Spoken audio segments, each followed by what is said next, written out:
यशवंत महाविद्यालय नांदेड़ द्वारा आयोजित हिंदी दिवस समारोह के सम्माननीय अध्यक्ष स्वामीराम तीर्थ मराठवाड़ा विश्वविद्यालय के भूतपूर्व वाइस चांसलर और महाविद्यालय के सम्माननीय प्राचार्य, हमारे मार्गदर्शक आदरणीय प्राचार्य डॉक्टर जी.एन. शिंदे जी, हिंदी विभाग अध्यक्ष विजय सिंह ठाकुर जी, ढाकनेकर मैडम, मित्रवर डॉक्टर सुनील जादव जी, मराठी के हमारे परम मित्र और जिन्हें हमें बार बार पढ़ते हैं और सुनते हैं, डॉक्टर विश्वाधार देशमुख जी, इस आभासी मंच में जुड़े हुए यशवंत महाविद्यालय के सभी सम्माननीय मित्र और जिनके लिए ये समारोह रखा गया है, वो महाविद्यालय के सभी उपस्थित विद्यार्थी मित्र, आज हम हिंदी दिवस मना रहे हैं।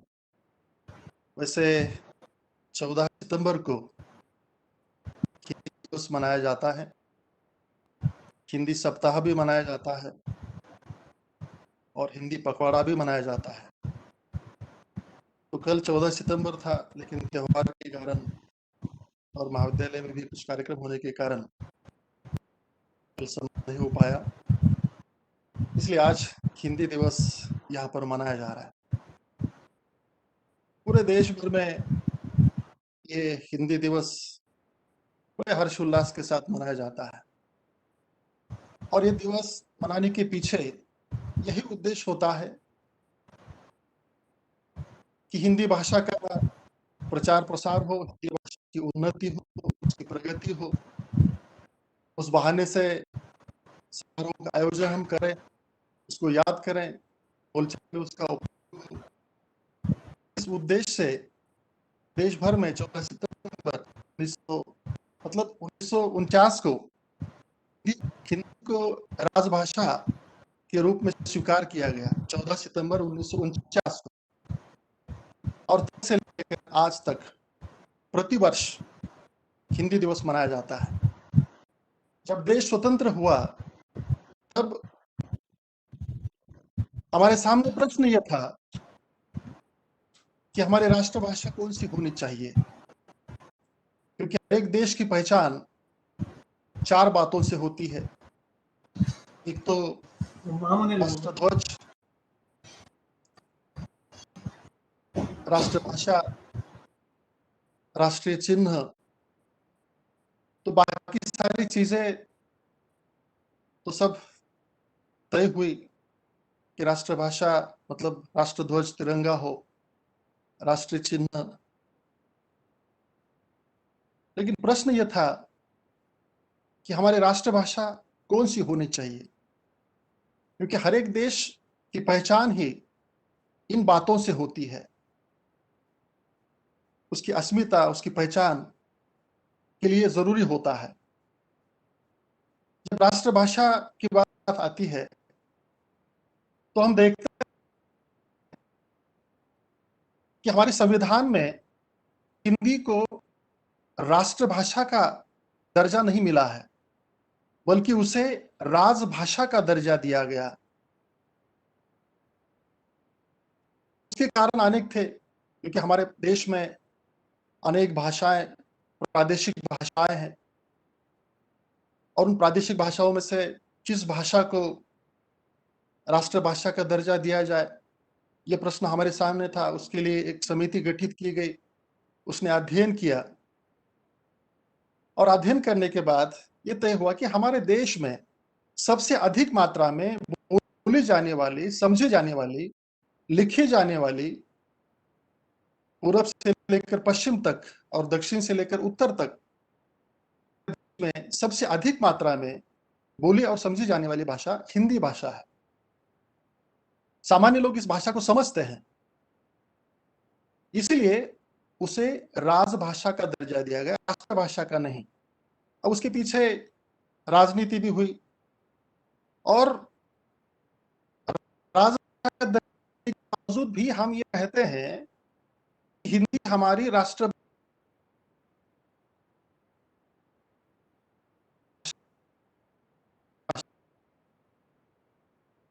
महात्मा गांधी जी को हमने लोगों ने ये कहा कि हमारे है। प्रेम से जो है लोगों ने उनको स्वीकार किया। उसी तरह से हिंदी को भी लोगों ने राष्ट्रभाषा के रूप में स्वीकार किया है। ये हमारी भाषा है। हिंद है तो हिंदी है, बोली जैसे मकरंद है, ऐसा कहा जाता है। जो भाषा वैज्ञानिक भाषा है, सरल सहज भाषा है, एक समृद्ध भाषा है, तो उस भाषा को भारतीय लोगों ने भाषा के रूप में स्वीकार किया है। लेकिन जब हम संविधान की बात करते हैं तो हिंदी को राजभाषा का ही दर्जा यहाँ पर दिया गया है। तो उस समय से लेकर 14 सितंबर को जो है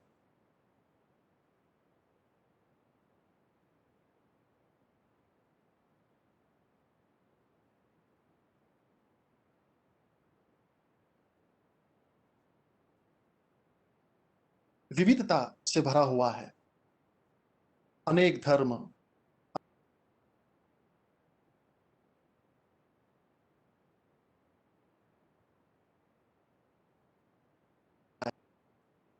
इतनी विविधता हमें विश्व के किसी भी देश में दिखाई नहीं देती।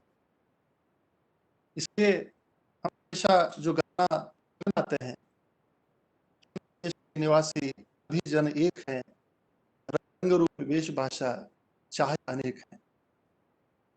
तो इस विविधता को एकता के सूत्र में बांधने का काम हिंदी भाषा करती है। मतलब हिंदी भाषा इस राष्ट्र को एक सूत्रता में बांधने का काम करती है। अन्य सभी भारतीय भाषाएं उस प्रदेश तक सीमित हैं और हिंदी के विविध रूप हमारे सामने देखने को मिलते हैं। इस देश में हिंदी इस देश में मातृभाषा के रूप में बोली जाती है, जिसे हम हिंदी भाषी प्रदेश कहते हैं, हिंदी बेल्ट। हिंदी हमारी राजभाषा है, हिंदी हमारी राष्ट्रभाषा है, हिंदी हमारी संपर्क भाषा है, इस देश की संपर्क भाषा है। क्योंकि आप अगर भारत में कहीं पर भी जाएंगे तो वहां पर जो है आपको हिंदी मतलब बोलने वाले, समझने वाले लोग जो है मिलेंगे। इसलिए संपर्क सूत्र के रूप में हिंदी भाषा का भी प्रयोग इस देश में किया जाता है। तो इतनी विविधता हिंदी भाषा जो है दिखाई देती है। तो संपूर्ण देश को एक सूत्रता में बांधने का काम हिंदी भाषा ने 10वीं शताब्दी से लेकर आज तक किया है और भविष्य में भी वह करेगी। बहुभाषी देश, जैसा हमने कहा कि 22 राजभाषाओं को मतलब भाषाओं को राजभाषा का दर्जा यहाँ पर दिया गया है। तो इन सभी भाषाओं को जैसा फूलों का हार हो, मोतियों का हार हो और एक धागा इन सभी को एक सूत्रता में बांधता है, उसी तरह से इन सभी भाषाओं को एक सूत्रता में बांधने का काम अगर कौन सी भाषा करती है तो वह हिंदी भाषा है। 8वीं 9वीं शताब्दी से लेकर हम देखते हैं कि हिंदी भाषा का विकास उस समय से हुआ। मतलब लगभग 1000 वर्षों की समृद्ध परंपरा इस हिंदी भाषा को है। मतलब हिंदी भाषा की जो जड़ें हैं बहुत गहरी है। ये हिंदी भाषा साधु और संतों की गोद में पली बढ़ी। और विशेष रूप से मैं कहना चाहता हूं कि मेरा ये 40-50 मिनट का जो व्याख्यान होगा वह 2 भागों में होगा। पहला भाग हिंदी भाषा के महत्व को लेकर और दूसरा जो भाग होगा वह हिंदी में रोजगार की संभावनाएं कहाँ-कहाँ पर है। रोजगार आपको हिंदी के माध्यम से कहाँ मिल सकता है, जो विद्यार्थियों के काम के लिए है। तो उसका अध्ययन हमें इस भाग में करना है। तो 10वीं शताब्दी से लेकर आज तक हम देखते हैं हिंदी का विकास किस तरह से हुआ। जो साहित्य की विद्यार्थी है वो तो अच्छी तरह से जानते हैं कि हिंदी साहित्य के इतिहास 3 भागों में बाँटा गया, आदिकाल, मध्यकाल और आधुनिक काल। उसमें बहुत विस्तार से जानना नहीं चाहता।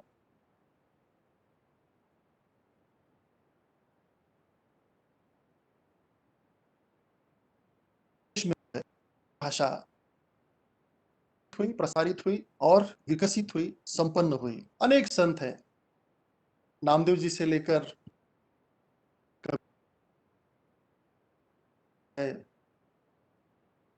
सूरदास हैं, लिए जा सकते हैं। इन सभी संतों ने हिंदी भाषा का प्रयोग किया हुआ है। हिंदी भाषा का विकास जो है इन्होंने किया हुआ है। और जब हम आगे बढ़ते हैं तो स्वतंत्रता आंदोलन में हिंदी भाषा का महत्वपूर्ण योगदान रह चुका है। देश जब गुलामी में था तो उस समय संपूर्ण देश को एक सूत्रता में बांधने की जरूरत थी, क्योंकि हम सब एक देश को आजादी मिलना संभव नहीं था। और ऐसे स्वतंत्रता आंदोलन के साथ जो भाषा जुड़ी है वह है हिंदी भाषा। गांधी जी का योगदान इसके लिए बहुत महत्वपूर्ण है। गांधी जी ने जो कहा कि राष्ट्रभाषा के बिना देश गूंगा होता है, और गांधी जी ने हिंदी भाषा के प्रचार प्रसार में महत्वपूर्ण योगदान दिया हुआ है। अनेक संस्थाओं का निर्माण गांधी जी ने किया। खुद उन्होंने जो है अपने बेटे को दक्षिण भारत में जो है हिंदी के प्रचार प्रसार के लिए भेजा हुआ था। दक्षिण भारत हिंदी प्रचार सभा की जो स्थापना है वो गांधी जी के कारण हुई। और ऐसे अनेक महापुरुष हैं जिनके कारण जो है हिंदी भाषा स्वतंत्रता आंदोलन के साथ जो है जुड़ गई। और विशेष बात यह है कि जो अहिंदी भाषी लोग हैं उन्होंने हिंदी को समृद्ध बनाया है, हिंदी का प्रचार प्रसार किया हुआ है। अगर हम दक्षिण भारत की जब बात हम करते हैं, दक्षिण भारत को अगर हम छोड़ दें, क्योंकि दक्षिण भारत में जो हिंदी का आरंभ से लेकर विरोध होता है, के बाद तो खैर वहां पर बड़ी राजनीति हुई, चुनावी मुद्दा ही जो है हिंदी विरोध का वहां पर था। तो उसका एक इतिहास है, क्योंकि इस हम देश में जो है द्रविड़ संस्कृति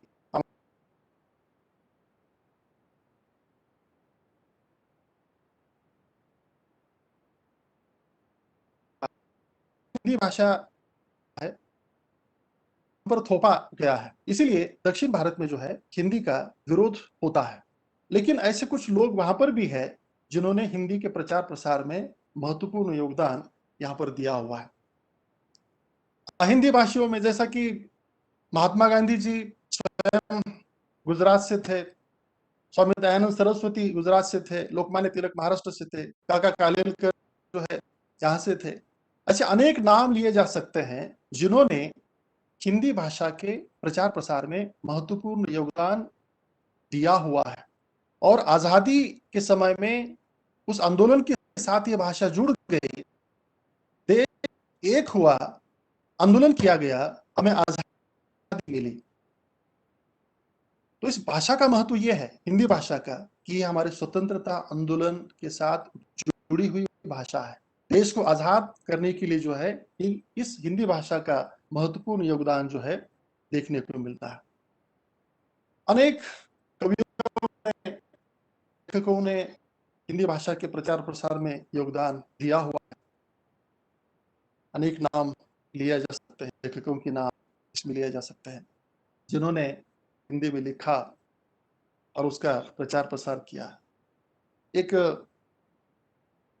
अच्छी कविता मेरे पढ़ने में आई इन दिनों, जिसमें हिंदी का महत्व, उसका गौरव उन्होंने प्रस्तुत किया हुआ है। कवि कहते हैं कि हिंदी दिवस हम क्यों मनाएं, क्या उद्देश्य है उसका। उन्होंने कहा कि हिंदी दिवस मनाने का भाव अपनी जड़ों को सींचने का भाव है, अपनी जड़ों को सींचने का भाव है, क्योंकि हमारी जड़ें जितनी मजबूत होगी, वह भाषा को लेकर, अपनी संस्कृति को लेकर और अन्य बातों को लेकर जितनी जड़ें हमारी गहरी होगी, उतना ही हमारा विकास होगा। मतलब पश्चिमी लोगों का या किसी अन्य लोगों का कुछ लेकर, मतलब उनकी संस्कृति हमने स्वीकार की, वेशभूषा स्वीकार कर ली, उनकी भाषा हमने स्वीकार कर ली, तो उनका सब कुछ स्वीकार करके जो हम भारतीय संस्कृति कहते हैं, उसका विकास जो है संभव नहीं है। वो कहते हैं कि हिंदी दिवस क्यों मनाएं, अपनी जड़ों को सींचने का भाव है। उस पेड़ को आप देखिए, पेड़ की जड़ें जितनी गहरी होती है, वह पेड़ उतना ही विशाल बड़ा होता है। इसलिए हमारी जड़ें जो है मजबूत होनी चाहिए, और ये जड़ें अपनी भाषा, अपनी संस्कृति, वेशभूषा आदि से जो है संपन्न होती है।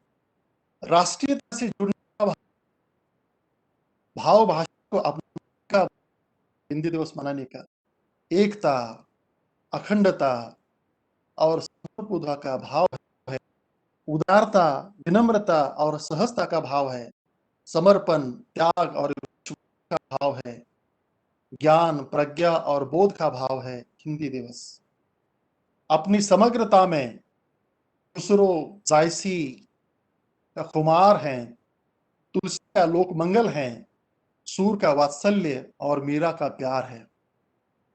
हिंदी दिवस कबीर का संदेश है, बिहारी का चमत्कार है, घनानंद का पीर है, पंत की प्रकृति सुषमा और महादेवी की आंखों का नीर है। हिंदी हिंदी दिवस निराला की ओजस्विता, जयशंकर की ऐतिहासिकता, प्रेमचंद का यथार्थोन्मुख आदर्शवाद, दिनकर की विरासत और धूमिल का दर्द है। हिंदी दिवस इस देश की उत्सव धर्मिता है, संस्कारों की आकाश धर्मिता है, अपनी संपूर्णता में यह हमारी राष्ट्रीय अस्मिता है, हिंदी। और इसीलिए हिंदी दिवस हम हर साल यहाँ पर जो है मनाते हैं। तो क्यों अपनी भाषाओं का विकास होना चाहिए, क्या कारण है? शिक्षाविद भी कहते हैं कि कम से कम 5वीं कक्षा तक तो मातृभाषा में शिक्षा मिलनी ही चाहिए, क्योंकि मातृभाषा में वो छोटा सा बच्चा जितना सहजता से ग्रहण कर सकता है, सीख सकता है, वो दूसरी भाषाओं में नहीं कर सकता। दूसरी भाषा को सीखने के लिए ही हमारे अधिक से अधिक एनर्जी जो है उस पे वेस्ट हो जाती है। इसीलिए जो हमारी भाषाएं हैं, भारतीय भाषाएं हैं, हिंदी हो, मराठी हो या अन्य भारतीय भाषाएं हैं, उन सभी भारतीय भाषाओं का विकास होना चाहिए, हमारे देश के विकास के लिए बहुत जरूरी है। और ये सभी भाषाएं हमारे ज्ञान विज्ञान की भाषाएं होनी चाहिए, हमारे व्यवहार की भाषाएं होनी चाहिए, राजकाज की भाषा जो है निश्चित रूप से होनी चाहिए। मतलब जो हम कहते हैं ना कि हमारी सोई हुई प्रतिभा को अगर जगाना है, नारळीकर जी ने कहा कि भारत की सोई हुई प्रतिभा को अगर जगाना है तो हिंदी और अन्य भारतीय भाषाओं में ही हमें जो है शिक्षा, एजुकेशन मिलना चाहिए और ये बहुत जरूरी है। और इसलिए जो आग्रह हम बार बार ये करते हैं, या शिक्षाविदों का कहना यह है कि भारतीय भाषाओं का विकास होना चाहिए। अगर नहीं हुआ तो उसकी बहुत सारी हानियां हम देखते हैं।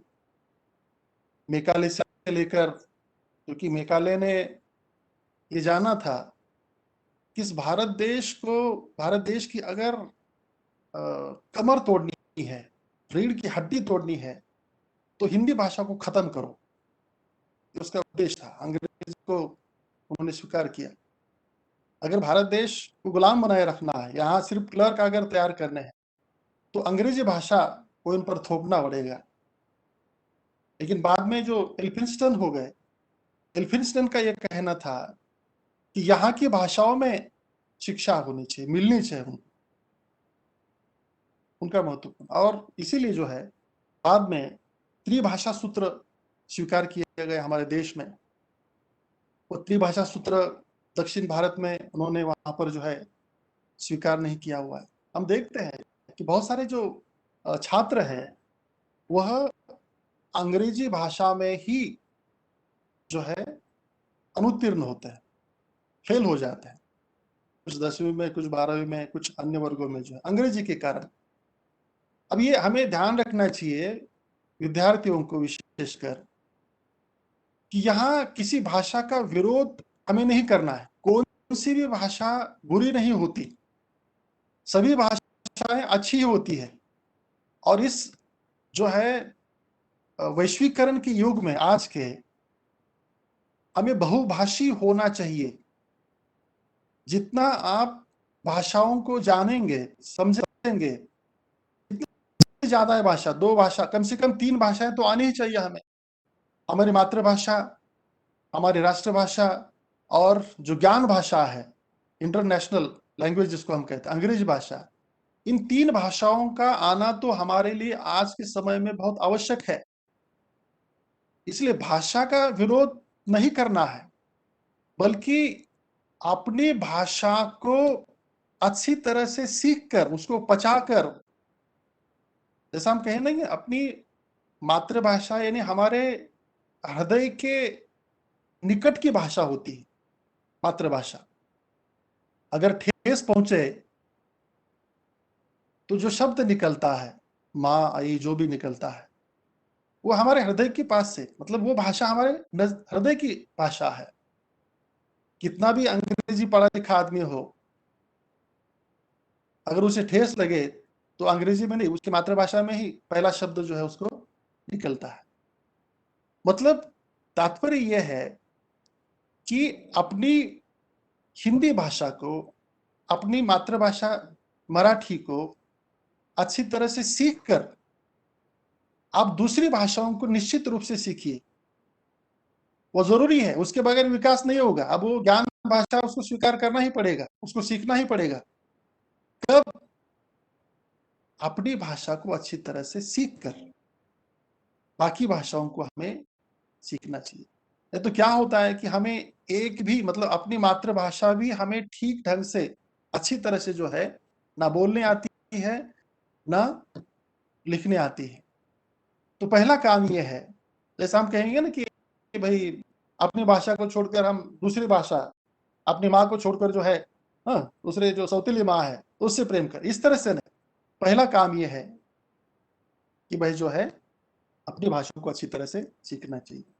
और क्या हो रहा है ये?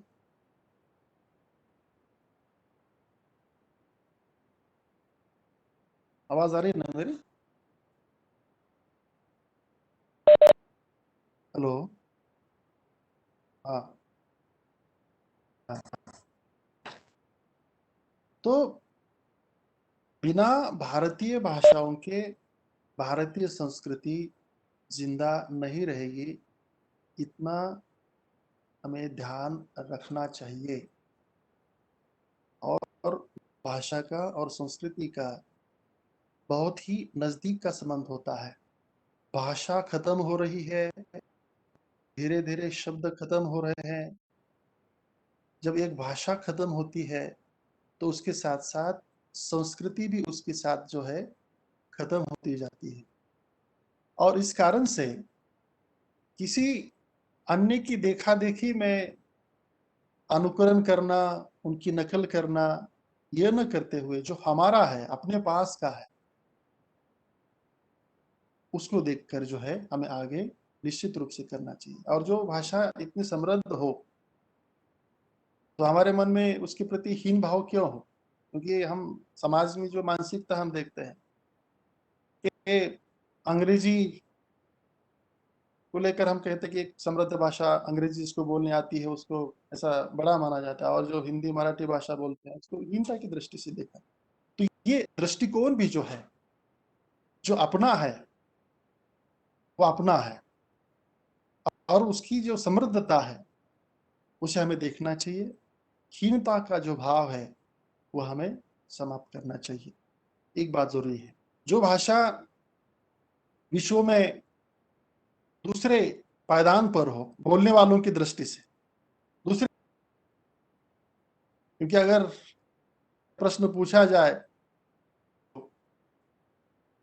विश्व में नंबर 1 की भाषा कौन सी है, तो विद्यार्थियों का उत्तर यह आता है कि अंग्रेजी भाषा जो है नंबर 1 की भाषा है बोलने वालों की दृष्टि से।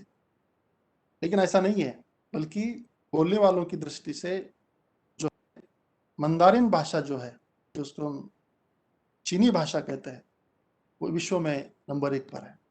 और दूसरे नंबर पर जो है हमारी हिंदी भाषा है। हिंदी भाषा जो है वह बोली जाती है। भारत के बाहर 176 विश्वविद्यालयों में हिंदी भाषा जो है पढ़ाई जाती है। हमारे देश में जो है लगभग 80-50 85% जो है लोग जो है हिंदी भाषा को अच्छी तरह से समझ सकते हैं और बोल सकते हैं। इसीलिए आज़ादी हमको मिली तो उस गुलामी की मानसिकता से हमें बाहर निकलना चाहिए। आज भी हम उस गुलामी की मानसिकता से बाहर नहीं निकल पा रहे। वो अपनी संस्कृति को लेकर हो, अपनी भाषा को लेकर हो, वेशभूषा को लेकर हो। उस गुलामी की मानसिकता से बाहर निकल कर जो है हमें यहाँ पर अपनी भाषाओं का निश्चित रूप से प्रयोग करना चाहिए। मैथिली शरण गुप्त जी ने जो कहा कि जिसको न निज भाषा तथा निज देश का अभिमान है, वह नर नहीं पशु नीरा है और मृतक समान है। क्या कहते हैं? जिसको न निज भाषा मतलब अपनी भाषा को, अपनी भाषा का जिसे अभिमान ना हो, जिसे अपने संस्कृति का अभिमान ना हो, अपने देश का जिसे अभिमान ना हो, वह नर नहीं पशु नीरा है और मृतक समान है। मतलब हमें जैसे अपने राष्ट्रध्वज के प्रति, राष्ट्रीय चिन्ह के प्रति प्रेम होता है, देश के प्रति प्रेम होता है, उतना ही प्रेम हमें भारतीय भाषाओं के प्रति होना चाहिए। ये भारतीय भाषाएं कह रहे हैं, हिंदी के साथ साथ जो है भारतीय भाषाओं के प्रति भी जो है वो प्रेम होना चाहिए। और जिसे वो नहीं है वो मृतक समान है, ऐसा कहते हैं। भारतेंदु जी ने कहा, निज भाषा उन्नति आहे, सब उन्नति के मूल। मतलब अपनी भाषा में, अपनी मातृभाषा में, हिंदी भाषा में जितनी प्रगति हम कर सकते हैं, निज भाषा उन्नति आहे, सब उन्नति के मूल। हम अपनी भाषा में जितनी प्रगति कर सकते हैं, उतनी प्रगति दूसरी भाषाओं में नहीं कर सकते। जब हम विश्व की बात करते हैं, तो जिन देशों ने प्रगति की है उन देशों को देखिए, चीन को देखिए, जापान को देखिए, या अन्य जो है राष्ट्रों को देखिए। वहां पर उनकी अपनी भाषा है। चीन में अंग्रेजी का उपयोग अधिकतर नहीं होता, जापान में नहीं होता। जो जापान दूसरे महायुद्ध में बेचिराग हुआ था, इतनी प्रगति उन्होंने की, तो वहां पर जो है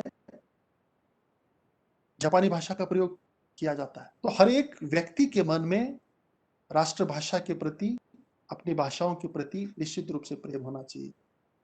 एक प्रसंग ऐसा बताया जाता है कि नेहरू जी रशिया गए थे। ये 1955 के आसपास की घटना है और एक सार्वजनिक सभा में वो भाषण दे रहे थे। जैसे ही भाषण देने के लिए उठे तो नेहरू जी का अंग्रेजी प्रेम तो हम जानते हैं, वो अंग्रेजी में भाषण देने लगे। तो उनको वहां पर रोका गया और ये कहा गया कि एक तो आप अपनी भाषा में यहाँ पर भाषण दीजिए, मातृभाषा में या राष्ट्रभाषा में भाषण दीजिए, नहीं तो हमारी जो राष्ट्रभाषा है इस रशिया की, उसमें आप भाषण दीजिए। तो नेहरू जी को अंग्रेजी में भाषण देना मतलब उन्हें रोकना पड़ा और उन्होंने हिंदी भाषा में जो है यहाँ पर भाषण दिया। तो ये होना चाहिए, छोटी छोटी बातें होती है जिसमें से हम अपने जो है देश के प्रति, समाज के प्रति, भाषा हो, धर्म के प्रति, जो भी बातें हैं उसके प्रति जो है ये कर सकते हैं। स्वामी रामतीर्थ का जो प्रसंग है, वो जो घटना है आपको संभवतः मालूम होगी। जब वो जापान गए थे, स्वामी रामतीर्थ जापान में जब वो रेल से सफर कर रहे थे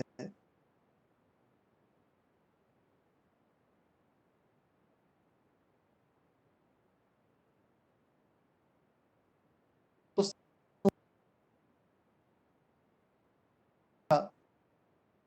चाहिए थे, दिखाई नहीं दिए, दूसरा तीसरा स्टेशन, और अनायास रूप से उनके मुख से ये शब्द निकले कि शायद जापान में ताजे फल नहीं मिलते हैं क्या। ये शब्द सुन उस व्यक्ति ने सुने वहां पर, जापानी व्यक्ति ने, जो अपने पत्नी को छोड़ने के लिए रेलवे स्थानक पर आया था, पत्नी को छोड़ने के लिए डिब्बे तक आया था और ये उन्होंने सुना।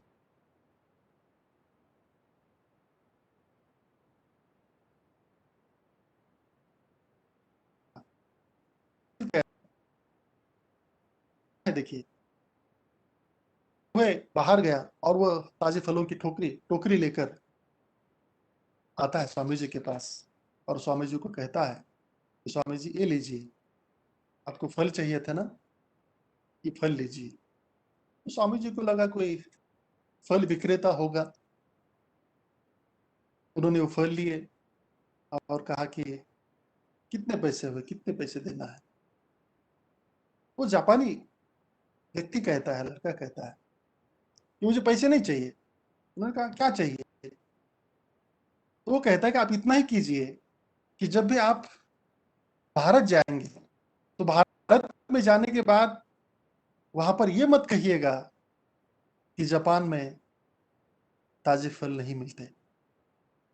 मतलब इतना राष्ट्र प्रेम हर एक व्यक्ति में होना चाहिए, तब जाकर देश का विकास हो सकता है।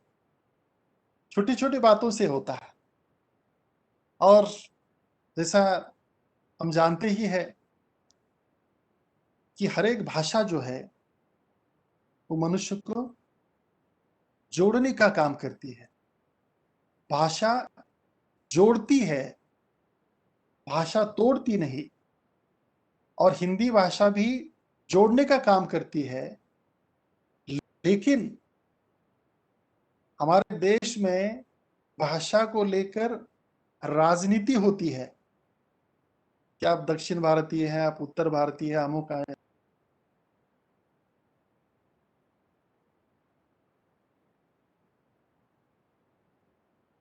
कि कुछ दो को लेकर ही मैं यहाँ पर कर रहा हूँ कुछ बातें कि जो हमारे देश की सामयिक संस्कृति है, उस सामयिक संस्कृति की अभिव्यक्ति सिर्फ हिंदी भाषा में ही संभव है। अगर इस देश पर शासन करना है तो हिंदी भाषा का आना बहुत जरूरी होता है।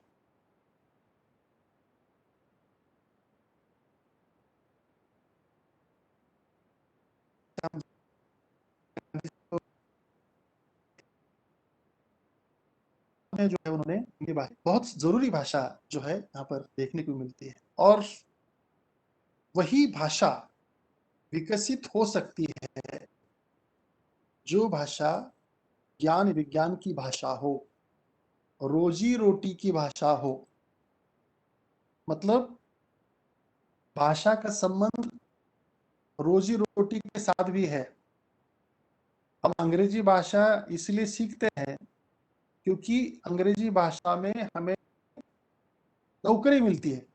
मतलब बगैर अंग्रेजी के जो है, जो बड़े-बड़े पद हैं, उसके लिए अंग्रेजी का आना जो है बहुत आवश्यक है। तो हिंदी भाषा भी ज्ञान विज्ञान की भाषा होनी चाहिए। जो ज्ञान विज्ञान हमें अंग्रेजी में सीखने को मिलता है, अगर वह हमारी भाषाओं में सीखने को मिले, तो जयंत नारलिकर जी जो कह रहे हैं कि भारत की सोई हुई प्रतिभा निश्चित रूप से इसके कारण जो है जगेगी और देश का विकास होगा। ये रोजी-रोटी का जो विषय है हम अंतिम भाग में यहाँ पर लेंगे। अनेक लोगों का हम यहाँ पर नाम ले सकते हैं, देख सकते हैं कि हिंदी भाषा के प्रचार-प्रसार में अनेकों का योगदान यहाँ पर जो है रह चुका है। हिंदी फ़िल्मों का योगदान है, आकाशवाणी का योगदान है या इन दिनों जो अनेक चैनल्स चलते हैं, हाँ, उसका योगदान जो है देखने को मिलता है। हिंदी भाषा के प्रचार-प्रसार में इन सब का जो है योगदान निश्चित रूप से रह चुका है। वैश्वीकरण के युग में भाषाओं को लेकर अनेक प्रश्न हैं। अनेक भाषाएँ जो है खत्म हो रही है, कुछ भाषाएँ खत्म होने की कगार पर हैं। अनेक शब्द जो है धीरे-धीरे खत्म होते जा रहे हैं। मतलब जिन शब्दों का हम प्रयोग ही नहीं करेंगे, तो वो भाषाएँ जो है धीरे-धीरे खत्म होने लगती है। और इस युग में हम देखते हैं, जब हिंदी की ही बात हम कर रहे हैं, तो आज भाषा कैसी होगी, ये जो है मार्केट तय करता है, वैश्वीकरण के युग में। और हम देखते हैं कि आज जो है इंग्लिश भाषा मतलब हिंदी और अंग्रेजी के शब्दों को लेकर हम उस भाषा का प्रयोग करते हैं।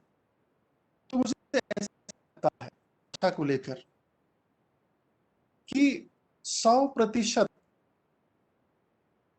हम शुद्ध कर रहे हैं। भाषा 100% मतलब 24 कैरेट सोने के जैसा। अगर ऐसा होगा, तो जनसामान्य की भाषा नहीं रहेगी और जब जनसामान्य की भाषा नहीं रहती, तो वो भाषा टिकती नहीं। जैसा संस्कृत के साथ हुआ। संस्कृत ने जो है लचीलापन मतलब जो अन्य भाषाओं के शब्द है, उसे स्वीकार नहीं किया। वह सिर्फ़ जो है ग्रंथों की भाषा आज के समय में। तो हिंदी भाषा में लचीलापन है। हिंदी भाषा की जड़ें गहरी है और हिंदी भाषा अनेक भाषाओं के शब्दों को ग्रहण करते हुए आगे बढ़ रही है। इसलिए जो लोग कहते हैं कि भई हिंदी खतरे में है, हाँ, तो ऐसा नहीं है कि भई हिंदी खतरे में, लेकिन कुछ प्रश्न है, कुछ चिंताएँ भी जो है निश्चित रूप से हमें यहाँ पर देखना चाहिए। शुद्ध भाषा और इंग्लिश भाषा जैसे कि अनेक शब्द हैं। तो जो सामान्य शब्द है, सरल शब्द है, कठिन अगर शब्द है हिंदी का, तो वहाँ पर अंग्रेजी के आसान शब्दों का प्रयोग हम निश्चित रूप से कर सकते हैं। जैसे कि कंप्यूटर शब्द है, वहाँ पर संगणक का उपयोग निश्चित रूप से किया जाता है। हम फ्रेम कहते हैं, तो मित्र का प्रयोग कर सकते हैं। तो जितना आसान है, जितने आसान शब्द है, उसका प्रयोग जो है हमें यहाँ पर निश्चित रूप से करना चाहिए। अब हिंदी में और मराठी में भी कुछ कठिन शब्द हैं, जैसा कि रेलवे स्टेशन। अभी रेलवे स्टेशन अंग्रेजी का शब्द है, अब हिंदी के लिए शब्द नहीं है क्या? तो हिंदी में शब्द है लेकिन कठिन है। जो कहते हैं ना कि लोहपदगामिनी विश्राम गृह, ऐसा उसका उपयोग होता है। तो हमारे जो कठिन शब्द हैं वहाँ पर अन्य भाषाओं के या अंग्रेजी के शब्दों का प्रयोग हम कर सकते हैं। या रेनकोट शब्द है। अब रेनकोट अंग्रेजी का शब्द है, हम बोलचाल में उसका उपयोग करते हैं। कम से कम शब्दों का, अंग्रेजी शब्दों का प्रयोग करना चाहिए, उसमें कोई गलत भी। इसका उदाहरण मैं आगे एक जगह पर लेने वाला हूँ। अब रेनकोट के लिए जो कहा जाता है, कौन सा शब्द है? उसमें उसके लिए जो कहा गया कि वर्षा प्रतिबंधक तसबंदी उंडी, ऐसा जो कहा जाता है वो रेनकोट के लिए, ऐसे अनेक शब्द है। तो जहाँ कठिन है वहां पर दूसरी भाषाओं के शब्दों का प्रयोग निश्चित रूप से हम कर सकते हैं, लेकिन अपने जो आसान शब्द हैं उनका उपयोग निश्चित रूप से होना चाहिए। आज का जो युग है वह कंप्यूटर का, इंटरनेट का युग है, और कंप्यूटर में, इंटरनेट पर, मीडिया में हिंदी भाषा का उपयोग किस तरह से किया जा रहा है ये हम अच्छी तरह से जानते हैं। तो ये उपयोग करते समय कुछ चीज़ों की और ध्यान निश्चित रूप से हमें देना चाहिए, और ये ध्यान रखना चाहिए कि दूसरे भाषाओं के शब्दों को स्वीकार करते हुए, मतलब उसकी एक मर्यादा भी होनी चाहिए ना, कितना हम लेंगे। ऐसा ना हो कि भाई 10 शब्दों में से 8-9 शब्द अंग्रेजी के हो और 2-3 शब्द हमारी भाषा के हो, तो क्या उसको हम मराठी भाषा, हिंदी भाषा कहेंगे? अगर 10 शब्दों में 2-3 शब्द अंग्रेजी के आ रहे तो ठीक है, हम समझ सकते हैं। तो इस तरह से जो है एक, जो हम स्वर्ण मध्य कहते हैं, उसका उपयोग करते हुए जो है होना चाहिए। जॉर्ज बुश ने कहा था कि हिंदी भाषा विश्व भाषा है, और उन्होंने ये भी कहा था अमेरिका के लोगों को, हे देशवासियों, हिंदी भाषा को आपको सीखना चाहिए। जॉर्ज बुश ने कहा। तो लगा लोगों को ऐसे, ये क्या कह रहे हैं, हिंदी भाषा सीखने की बात कर रहे हैं, लोगों को कह रहे हैं। उसके पीछे एक कारण ये था कि अगर भारत का मार्केट आपको कब्जे में लेना है, व्यापार करना है, तो यहाँ की जो भाषा है वो हिंदी भाषा है, तो वो आनी चाहिए। इसलिए उन्होंने कहा था कि अमेरिका वालों को जो है हिंदी भाषा निश्चित रूप से जो है सीखनी चाहिए। एक बात हो गई। अब दूसरा विषय ऐसा है कि हमें हिंदी में रोजगार मिल सकता है क्या? इसका उत्तर है कि हाँ, निश्चित रूप से ऐसे अनेक क्षेत्र हैं जहाँ पर जो है हमें हिंदी भाषा के माध्यम से रोजगार प्राप्त हो सकता है। क्योंकि जो हम पढ़ाई कर रहे हैं, उस पढ़ाई का उद्देश्य नौकरी प्राप्त करना है। अब वो जो हम कहते हैं ना कि शिक्षा का उद्देश्य संस्कार, नैतिकता वगैरह, वो तो है, ठीक है। लेकिन आज विद्यार्थी हिंदी क्यों पढ़ेंगे? अगर उन छात्रों को बीए हिंदी, एमए हिंदी करने के बाद रोजगार अगर मिलता है तो ही वो पढ़ेंगे, नहीं तो हिंदी पढ़ने के लिए कोई नहीं आएगा, मराठी पढ़ने के लिए जो है कोई छात्र नहीं आएगा। अगर रोजगार मिलता है, मतलब रोजगाराभिमुख शिक्षा जिसको हम कहते हैं, कि मराठी हिंदी पढ़ने के बाद उन्हें जो है उनका पेट भरना चाहिए, उनको जो है रोजी रोटी मिलनी चाहिए। और आज हमारे देश के सामने बढ़ती हुई आबादी और बेरोजगारी की बहुत बड़ी समस्या है, तो कहाँ-कहाँ पर रोजगार मिल सकता है? और विद्यार्थियों को जब ऐसा लगे कि हिंदी पढ़ने के बाद मुझे रोजगार मिल सकता है, तभी हमारे हिंदी विषय को जो है छात्र आएँगे, ये हमें ध्यान निश्चित रूप से जो है रखना चाहिए। तो राष्ट्रीय स्तर पर, अंतर्राष्ट्रीय स्तर पर हिंदी भाषा का महत्व बढ़ने के कारण अनेक रोजगार के अवसर यहाँ पर प्राप्त हो चुके हैं और हिंदी संपर्क भाषा, राजभाषा होने के कारण भी जो है ऐसे अनेक क्षेत्र हैं। जैसा कि अध्यापक, हम प्राध्यापक बन गए। अब हमें जो है हिंदी की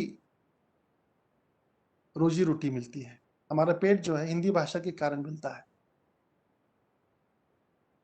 तो बीए हुए, बीएड हो गए या नेट सेट पीएचडी हुई, प्राध्यापक बन गए। तो ये एक क्षेत्र है।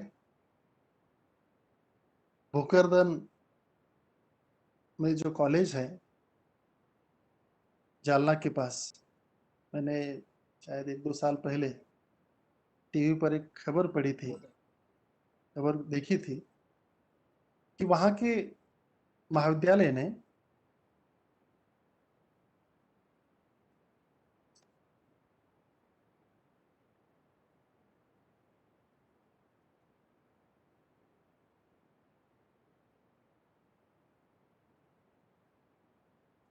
वीडियो बंद हो।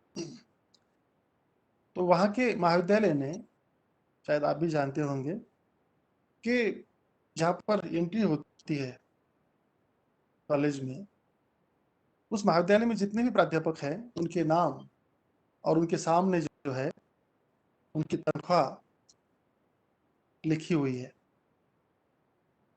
बहुत इस पर चर्चा हुई, कुछ सकारात्मक, कुछ नकारात्मक बातें उसमें से सामने आ गई। उनको पूछा गया कि भाई ऐसा आपने क्यों किया है? प्राध्यापक का नाम लिखते हैं, उसके आगे सामने लिखा जाता है कि अमुक प्राध्यापक, उसके सामने जो है 2 लाख उसकी तनख्वाह है, लिखी जाती है। तो उनका उत्तर ऐसा था कि विद्यार्थी जब वो पढ़ेंगे कि भाई रंजीत यादव हिंदी के प्राध्यापक है और उनको जो है 2 लाख तनख्वाह मिल रही है, तो छात्रों को ऐसा लगना चाहिए कि हिंदी के प्राध्यापक को 2 लाख तनख्वाह मिल रही है, तो मुझे भी हिंदी में पढ़ना चाहिए और हिंदी में शिक्षक, प्राध्यापक होना चाहिए।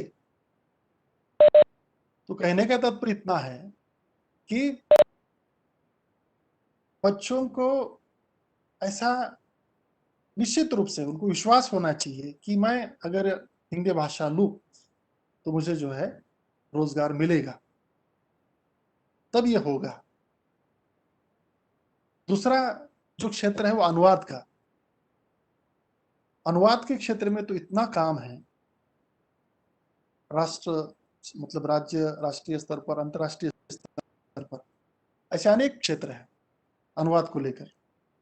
लेकिन उसके लिए कम से कम 2 भाषाएँ आनी चाहिए, 2-3 भाषाएँ आनी चाहिए, तब जाकर जो है अनुवाद के क्षेत्र में आप जो है आपको काम मिल सकता है। ऐसे अनेक क्षेत्र हैं, सरकारी हो या निजी क्षेत्र हो, वहाँ पर जो है अनुवादक की नौकरी जो है हमें प्राप्त हो सकती है और अच्छी तनख्वाह मिल सकती है और वैश्वीकरण के कारण अनुवाद का महत्व जो है बढ़ चुका है।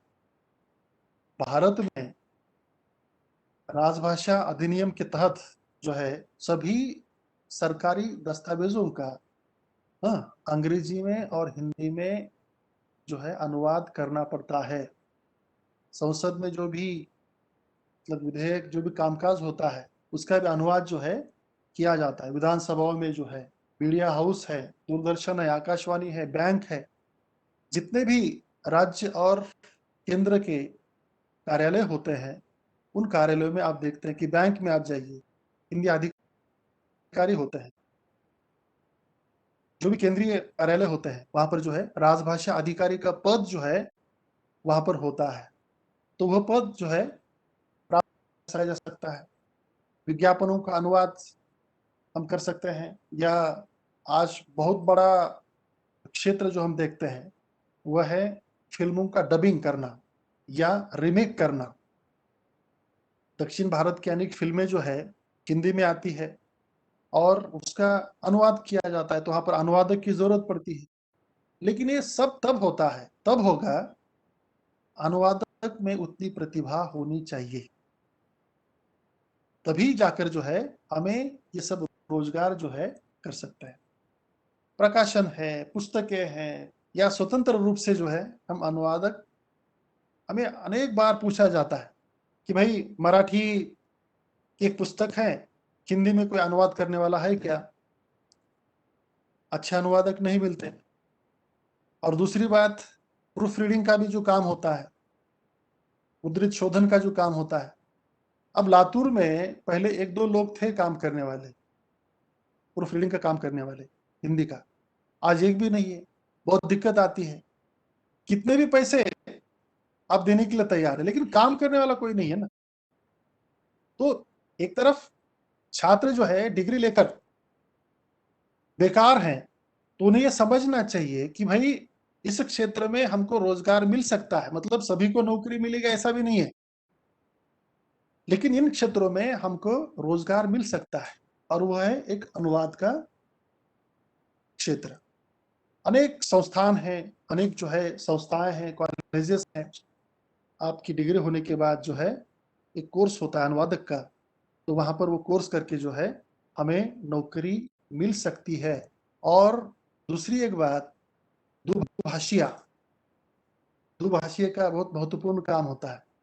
आप देखेंगे जब कोई चीन का मंत्री हो या वहाँ के राष्ट्राध्यक्ष हो या जापान के हो, जब हमारे पास आते हैं तो वह अंग्रेजी में बोल नहीं सकते, मतलब बोलते नहीं हो, अपने साथ दुभाषी ट्रांसलेटर लेकर आते हैं।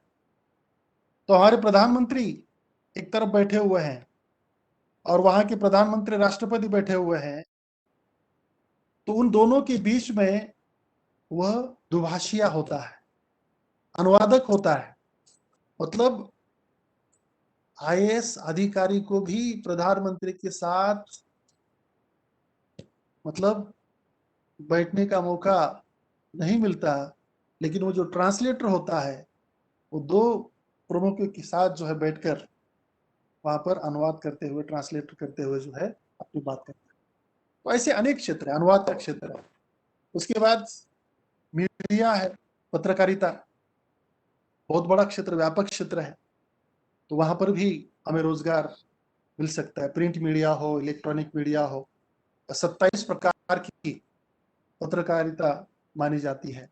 तो पत्रकारिता रोजगार का एक आकर्षण, एक माध्यम हो सकता है, लेकिन उसके लिए मेहनत करने की तैयारी होनी चाहिए, हम में प्रतिभा होनी चाहिए, भाषा पर अच्छी पकड़ होनी चाहिए, तब जाकर जो है हमें रोजगार निश्चित रूप से मिल सकता है। अनेक हिंदी की पत्रिकाएं हैं देश भर में, अनेक हिंदी के चैनल्स हैं, मौके अनेक हैं, नहीं ऐसा नहीं है। सिर्फ हमें खोजना चाहिए, हमें मेहनत करनी चाहिए, तब जाकर जो है रोजगार मिल सकता है। अनेक पद, संपादक का पद है, पत्रकार हैं, संवाददाता है, उपसंपादक है, प्रूफ रीडर हैं, एंकर हैं, रेडियो जॉकी आप देखते हैं वहां पर जरूरत होती है, या इलेक्ट्रॉनिक मीडिया में कितने आज जो है मौके हैं रोजगार के। लेकिन हमारा क्षेत्र बहुत मर्यादित होता है हमारे छात्रों का, मतलब उनका इतना ही होता है कि भाई बीए हुआ, एमए हुआ, उसके बाद ठीक है बीएड हुआ, और कहीं ना कहीं डोनेशन देकर नौकरी वो भी नहीं मिल रही है। तो ये क्षेत्र है, आपको इस हिंदी के माध्यम से जो है आपको ये रोजगार मिल सकता है। अनुवादक का अनुवाद के माध्यम से रोजगार मिल सकता है, मीडिया के माध्यम से जो है रोजगार मिल सकता है। इलेक्ट्रॉनिक मीडिया में तो बहुत जो है, एक तो पैसा मिलता है, प्रसिद्धि मिलती है, हाँ, अनेक रेडियो चैनल चलते हैं, या वेब जर्नलिज्म का जो भाग है आज, इंटरनेट क्रांति के कारण हमारे पास हुआ, वेब जर्नलिज्म, तो वह हम खुद जो है शुरू कर सकते हैं। और दूसरी बात जो हमारे अभ्यासक्रम में भी अब रखा गया है कि जो स्मार्टफ़ोन है, जो ऐप्स हैं, उन ऐप्स के माध्यम से हम रोज़गार कैसे प्राप्त कर सकते हैं। जैसा कि यूट्यूब है, अगर आपके पास स्मार्टफ़ोन हो, तो उस स्मार्टफ़ोन के माध्यम से आप रोज़गार प्राप्त कर सकते हैं। लाखों रुपए कमा रहे हैं यूट्यूब पर। यूट्यूब चैनल खोलने के लिए तो कोई पैसा नहीं लगता। यादव जी को मालूम है सब। तो यूट्यूब पर अनेक चैनल हम चला सकते हैं, जिसमें जो प्रतिभा है, किसी भी तरह की, अगर हम बात करेंगे मराठी में, तो वो जो चैनल चलता है ना कि एक भोजन वगैरह बनाने का एक मराठी में, एक नाम भूल रहा हूँ, रसिका या कुछ तो नाम है उसका। तो उस स्त्री को जो है लाखों, मतलब अलग-अलग पदार्थ रोज बनाकर वो दिखाती है टीवी पर। लाखों रुपए वो कमाती है। अगर आप सर्च करेंगे तो मराठी यूट्यूब चैनल पर सबसे अधिक कमाई करने वाली वो महिला है। ऐसे अनेक चैनल हैं, अलग-अलग जानकारी, खेल से संबंधित हो, शिक्षा से संबंधित हो, क्रीड़ा से संबंधित हो, किसान मतलब खेती से संबंधित हो, जो भी हमारे अंदर प्रतिभा हो, अगर वो यूट्यूब के माध्यम से आप लोगों के सामने लाएँगे, दुनिया के सामने लाएँगे, तो आपको रोज़गार मिल सकता है। अब वो रोज़गार कैसे मिलता है, ये हम सब जानते हैं।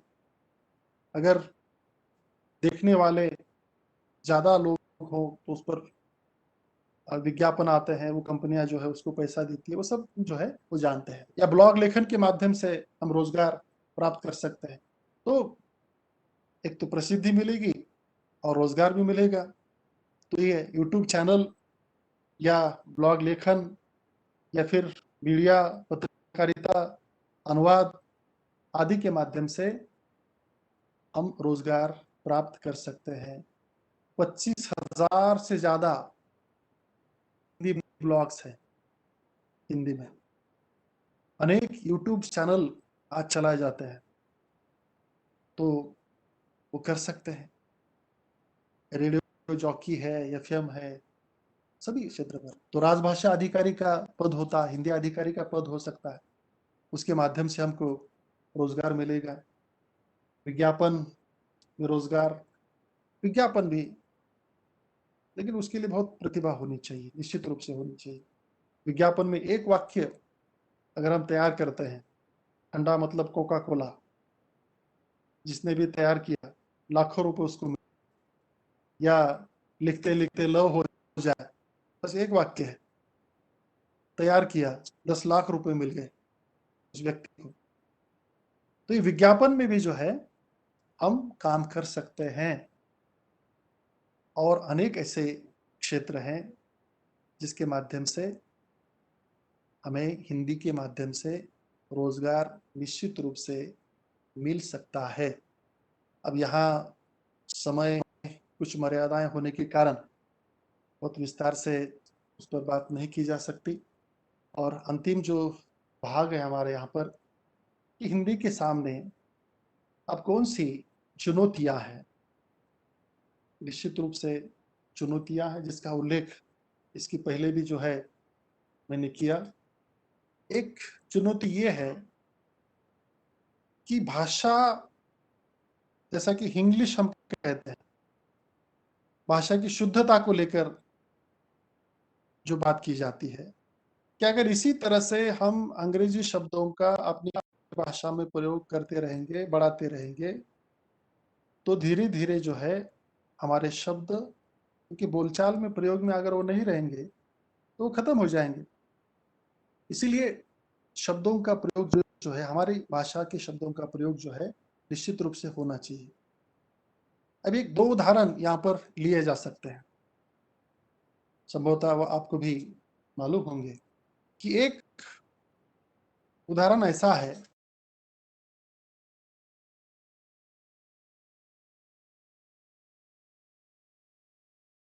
ज़रूरी है, वह सामान्य लोगों को तो छोड़िए, लेकिन पढ़े-लिखे लोगों को भी समझ में नहीं आती। तो ऐसा एक प्रसंग ऐसा है कि हिंदी दिवस आने के बाद बहुत सारे लोगों को हिंदी प्रेम में तैयार होता है मन में कि चलो कम से कम आज शुद्ध हिंदी तो बोलेंगे दिन भर। जैसे 15 अगस्त को ही हमारे अंदर राष्ट्र प्रेम निर्माण होता है, लेकिन सिर्फ एक दिन भाषा के या देश के प्रति प्रेम निर्माण होकर नहीं चलेगा, बल्कि 365 दिन भी जो है हमारे मन में, हमारे व्यवहार में जो है, बोलचाल में हिंदी भाषा का प्रयोग निश्चित रूप से होना चाहिए। तो एक हिंदी प्रेमी था, हिंदी दिवस, उसने कहा कि आज हिंदी हम बात करेंगे। जब वह बाहर निकला घर से, तो एक ऑटो वाले के पास पहुंचता है और कहता है कि त्रिचक्रीय चालक त्रिचक्रीय चालक पूरे नांदेड़ शहर के परिभ्रमण के लिए कितनी मुद्राएं व्यय होगी। अब एक शब्द भी इसमें अंग्रेजी का नहीं है। त्रिचक्रीय मतलब ऑटो चालक पूरे नांदेड़ शहर के परिभ्रमण के लिए कितनी मुद्राएं व्यय होगी। अब वो समझ नहीं पाया, ऑटो चालक था। वो कहता है कि साहब हिंदी में बात करो। तो उसने कहा कि मैं हिंदी में बात कर रहा हूँ महोदय। तो कहता है अपना सिर खुजला कर कि भाई मोदी जी परवाह करे रहेंगे, क्योंकि हम सब जानते हैं कि मोदी जी के कारण, मोदी जी का हिंदी प्रेम हम जानते हैं, अटल बिहारी वाजपेयी का हिंदी प्रेम हम जानते हैं। बाकी चीज़ों में या क्षेत्रों में अच्छे दिन कब आएंगे पता नहीं, लेकिन हिंदी के लिए निश्चित रूप से अच्छे दिन आएंगे या आ रहे हैं, ऐसा कह सकता है। तो उस त्रिचक्री चालक ने कहा कि बैठिए, अंदर बैठिए। उसके बाजू में एक दूसरा व्यक्ति था, ऑटो में बैठा हुआ। तो ऑटो वाले ने पूछा कि जो है अब कहाँ जाएंगे।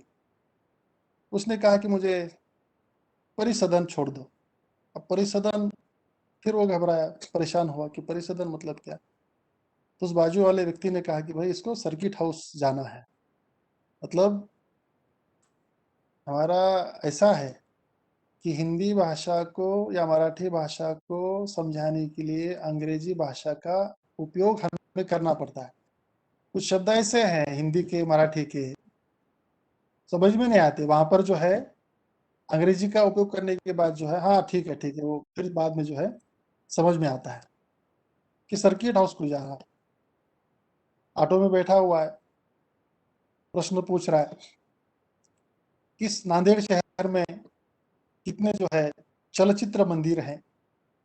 अब चलचित्र मंदिर कहने के बाद उसने कहा कि भाई मंदिर तो बहुत सारे हैं, राम मंदिर है, कृष्ण मंदिर है, महादेव मंदिर है। तो उस बाजू के व्यक्ति ने कहा कि भाई इसको वो मंदिर नहीं चाहिए, उसे वो मंदिर चाहिए जहां पर जो है नायक नायिका प्रेमालाप करती है, मतलब थिएटर, उसे चाहिए था थिएटर। तो इस तरह से ऐसे ऐसे शुद्ध हिंदी में वह बात करते रहे हिंदी प्रेमी। ऑटो चालक चकरा कर, परेशान होकर जो है सामने वाले ऑटो से धक्का मारते हैं और उसका जो पहिया है सामने का, वो टेढ़ा हो जाता है और उसकी हवा भी जो है निकल जाती है। तो फिर उतरते समय ये हिंदी प्रेमी कहता है कि त्रिचक्रीय चालक, तुम्हारा अग्र चक्र वक्र हो चुका है, और ऐसा कहकर जो है वह हंसी। मतलब ये शुद्ध हिंदी भी, मतलब मेरा तात्पर्य यह है कहने का कि अंग्रेजी भाषा का शब्दों का प्रयोग कुछ सीमित रूप में हमें निश्चित रूप से करना चाहिए, क्योंकि भाषा में लचीलापन निश्चित रूप से होना चाहिए, लेकिन उसकी एक मर्यादा निश्चित रूप से होनी चाहिए। दूसरा एक उदाहरण है कि इंग्लिश भाषा का। हिंदी दिवस पर एक नेता लोगों के सामने भाषण कर रहे थे और वो लोगों को कहते हैं कि मेरी लोगों से गुजारिश है कि सभी लोग जो है हिंदी का यूज़ करें। हिंदी के प्रचार-प्रसार में जो है योगदान दें, अधिक से अधिक जो है उसका प्रयोग करें। तो कुछ भाषा, इस तरह की भाषा मतलब इंग्लिश भाषा जिसमें अंग्रेजी के शब्द हैं और कुछ भाषा जिसमें शुद्धता है, तो होना ये चाहिए कि जो अपने सरल और सहज अपनी भाषा के शब्द हैं, उन शब्दों का हमें निश्चित रूप से प्रयोग करना चाहिए। और दूसरी जो चुनौती है, जो आज हमारी भाषा के सामने है, रोमन लिपि में हिंदी लिखी जा रही है। रोमन लिपि में। आज हर एक के पास मोबाइल आ गया, कंप्यूटर, इंटरनेट सब आ गया। तो वहाँ किस तरह की भाषा लिखी जा रही है? हिंदी भाषा।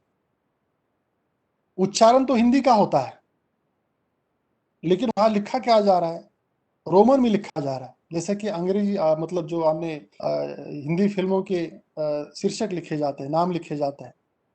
जैसा एक वाक्य है कि आप क्या कर रहे हैं? आप क्या कर रहे हैं? कैसे लिखा जाता है उसको? वहाँ पर रोमन में लिखा जाता है। AAAP आप KY क्या कर रहे हैं? तो अगर इस तरह से हिंदी भाषा में जो हमारी देवनागरी लिपि है, अगर देवनागरी लिपि का प्रयोग नहीं करेंगे, तो एक दिन देवनागरी लिपि भी जो है समाप्त हो जाएगी। तो होना ये चाहिए कि जितना हो सके हमें अपनी भाषा का प्रयोग निश्चित रूप से करना चाहिए। और मुझे लगता है कि हिंदी दिवस के इस अवसर पर आज लगभग मैं 1 सवा घंटा हुआ हिंदी भाषा के विकास और महत्व को लेकर या हिंदी में रोज़गार की संभावनाएँ कहाँ-कहाँ पर है, इस विषय को लेकर हम चर्चा यहाँ पर कर रहे हैं। आप सभी को हिंदी दिवस की हार्दिक शुभकामनाएँ। यशवंत महाविद्यालय के हिंदी विभाग द्वारा यहाँ पर मुझे व्याख्यान के लिए आमंत्रित किया, इसीलिए हिंदी विभाग का, महाविद्यालय का, सम्माननीय प्राचार्य महोदय जी का मैं आभार व्यक्त करते हुए अपने शब्दों को विराम देता हूँ। धन्यवाद।